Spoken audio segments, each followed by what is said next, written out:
These are my potential conflicts of interest in this business, and I should talk about the history, if you wish. And most of us believe that there is nothing more boring than history, especially if you have not written it. And if I look back at history, I could think in several ways. Now, this was my grandfather. He was called Fritz Gerber. He was born in 1889, wise man. At age 86, I told him that it was unhealthy to smoke cigars, and he said, "Do you think I should stop? I'm 86 now."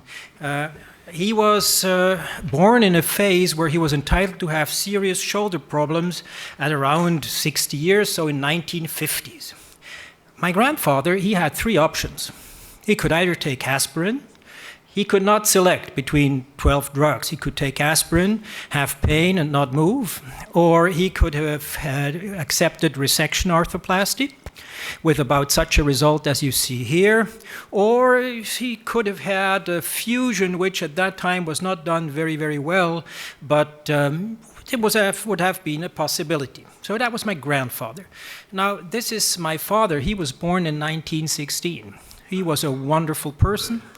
He was a real estate entrepreneur, and born in 1916, and with the life expectancy, he could have expected to have a real problem around 1980. He would have had a fourth option. He would have had a fourth option because of some crazy people. One of them was Themistocles Gluck, who started to create some crazy joints out of ivory and of metal that he wanted to implant. Jules-Émile Péan, a Frenchman, had a colleague who drew him an artificial shoulder which he implanted into a person who had tuberculous arthritis. At that time, we did not know about the bugs that would later be called mycobacteria. So he was not the first to do a prosthesis alone, he was also the first to revise one. Erich Lexer was then another very interesting person who started to do bone transplants. He used an allogenic distal femur, half of the distal femur, as replacement of the proximal humerus, and a little later he used an autogenic proximal fibula and reported a follow-up. So he replaced the shoulder also. Fritz Koenig was the first to use an ivory replica to create what was later be called prostheses. But the good fortune of my father was that he was born about 10 years after Dr. Neer. Dr. Neer really introduced prostheses for the joint. And in about the years of 80, when he started to have pain, the Neer prosthesis came. And here we see a patient who on the right side had a shoulder prosthesis, on the left side had a fusion. He had started out with a fusion, and then another option had come up, and one had tried to treat him with a prosthesis, and you see how much better the rotation is. He can reach with his right hand to his head, he can externally rotate, he can internally rotate, as opposed to the left side, which had been fused. The results were so good that we started to use these prostheses also in young persons, and were all enthusiastic about these prostheses. This patient I operated myself at age 30 with a completely destroyed, very painful shoulder, and here he's at 13 years follow-up. And it is not very surprising that he had this type of a glenoid, which in my hands, as opposed to other hands, has worked extremely well. And the result was so good at 13 years that many were sort of tempted to do that. However, a little later we found out that these results were not always that good and did not hold up that long. So the Mayo group showed that after about 12 years, 48% of these results are unsatisfactory. So what did they do? Because it was unsatisfactory, they introduced the second generation of prostheses, and everybody thinks that the second generation is going to be better than the first, but many families show that this is not the case, and modularity may not be the panacea. As a matter of fact, if you ask me, the second generation was a gigantic step backwards. all crazy things were done. There were heads constructed which were absolutely absurd, much too big, much too small, even so that the color of the prosthesis injured the cartilage. They were not able to correct the neck shaft angle. Even if you planned carefully, you could not implant this prosthesis correctly, as you see here. And the question was, well, does it matter? It probably does. And surgeons started to look at that and found out that if you had a prosthesis that was too high, you would ultimately tear the supraspinatus, or you would, as you see on the right-hand side, transform the infraspinatus and subscapularis into adductors. We could see that if you used a head that was too big, you would exert pressure on the glenoid and loosen the glenoid, and if you used too small a component, then you would abut with your bone to the glenoid and deform or rock the glenoid loose. So it was really not a miracle to see that with these new prostheses, one had more loosenings of the glenoid, and this has later on also been proven by several authors who've shown that the humerus is essential for stabilizing the glenoid. So at that point, we really realized that anatomical reconstruction is the new paradigm, and that nothing beats follow-up, and nobody has more follow-up than the Lord, and he has decided that that's what the shoulder should look like.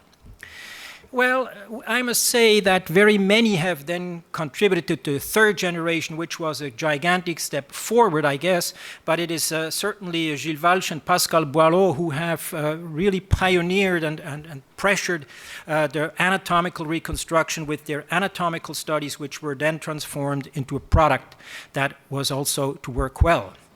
And we know now that with these anatomical prostheses, even in the long run, we clearly get better results than we did before.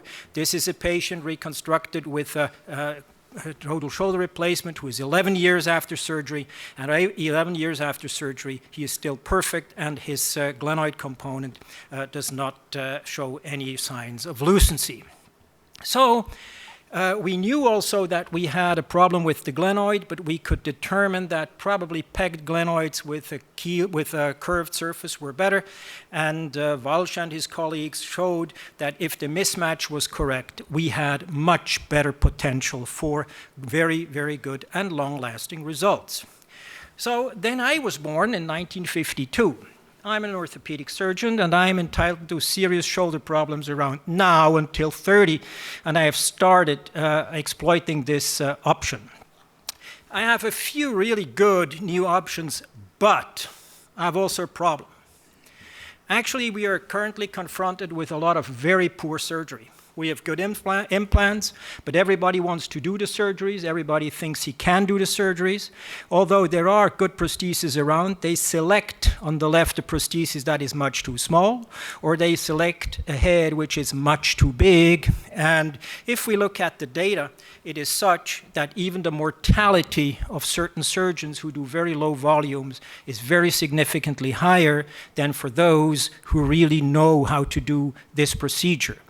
And we should be well aware that these courses are extremely important, that it is very well worthwhile to learn how to do things well, but that practice is absolutely indispensable, and only those who continuously and regularly do these procedures should continue to do so. However, if I select a surgeon, and there I have a little advantage because I know them well, then I have really good options. I can use some stemless devices if I had a post-traumatic deformity. I have certainly an option to have any system, several systems, which are freely convertible from anatomical to reverse.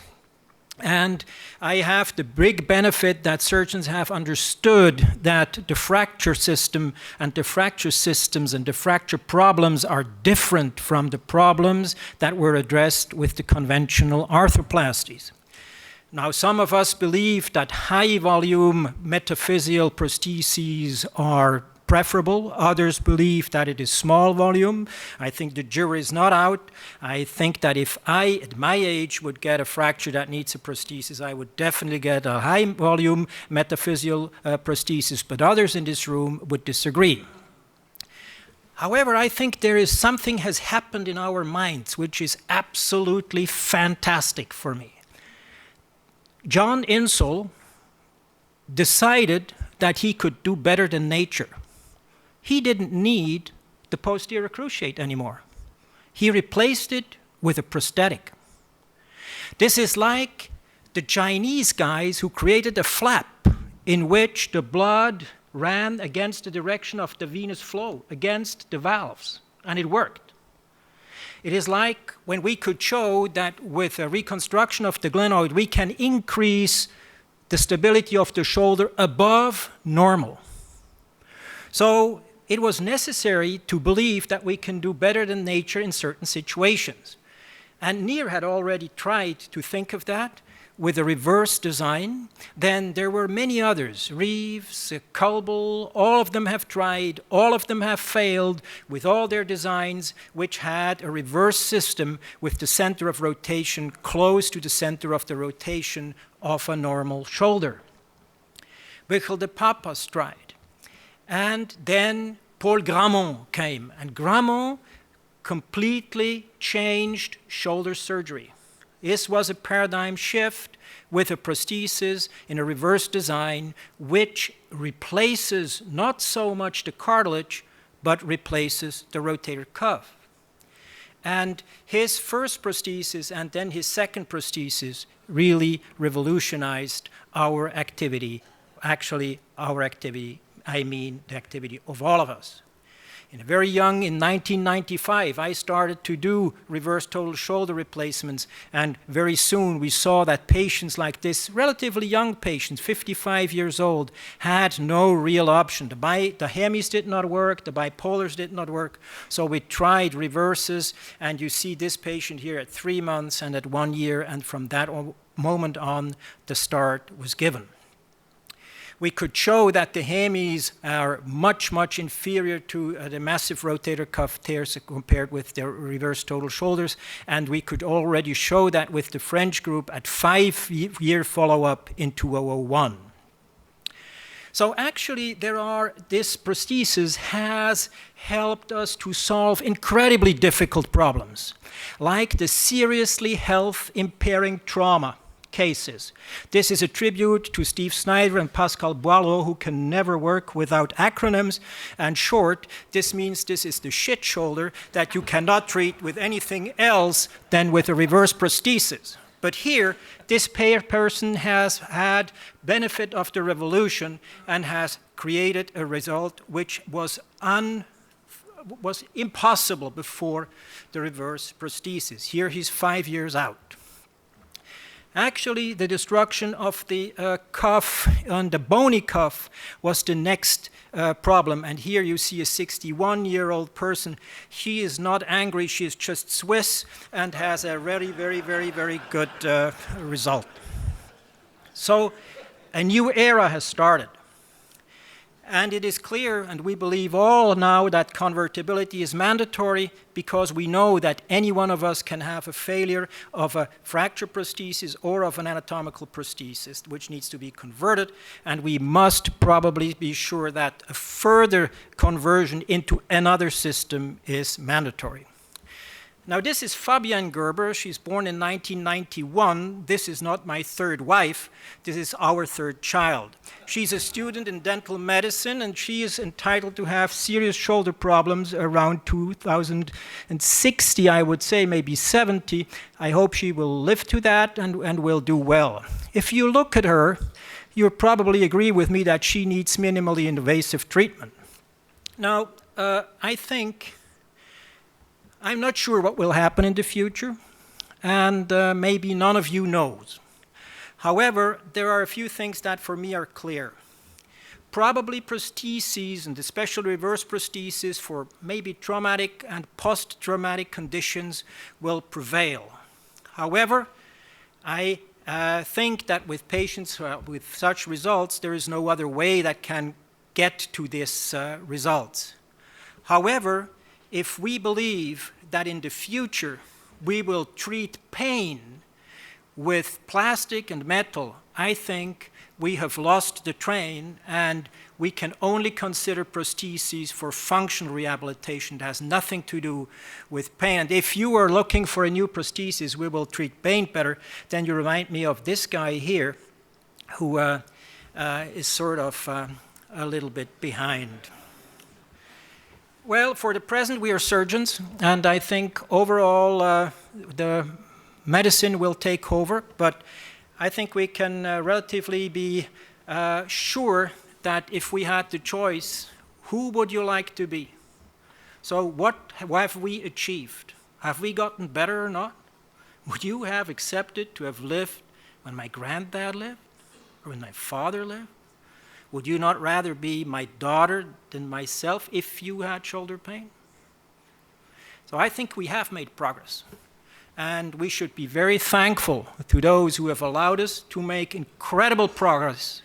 And each of us has made progress. And when I came here as a young student and when I was a resident, I was very, very grateful to all of the people who are here, and some are not here, who taught me how to get better in favor of my patients. Remember that I did not only get better from those who gave me answers, but also from those who asked me questions. But even if we are very proud, I think we should remain with Dr. Green and say that we have to do it. And if we want to do it well, good, better, best, never let it rest until your good is better and your better best. Thank you very much.